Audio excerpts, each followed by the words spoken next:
গণনা চলাকালীন কালীগঞ্জের বিভিন্ন এলাকায় তৃণমূল বিজয় মিছিল শুরু করে। পলাশীর মোলামদি গ্রামের এমন এক বিজয় মিছিল থেকে ছোড়া শকের বোমায় প্রাণ হারায় চতুর্থ শ্রেণীর ছাত্রী 10 বছরের তামান্না খাতুন বলে অভিযোগ।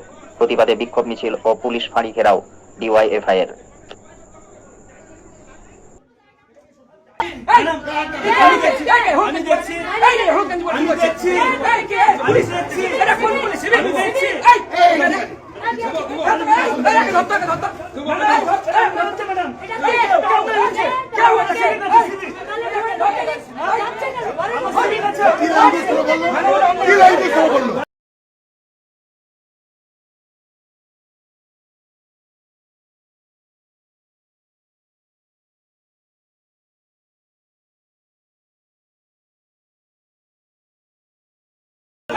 সিভিকটা কতটা স্পর্ধা দিয়েছে ম্যাডাম আমি সরি বলছি সিভিকটা টেস্ট কই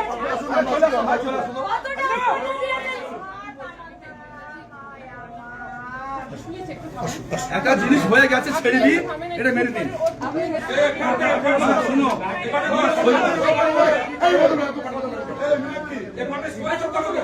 এই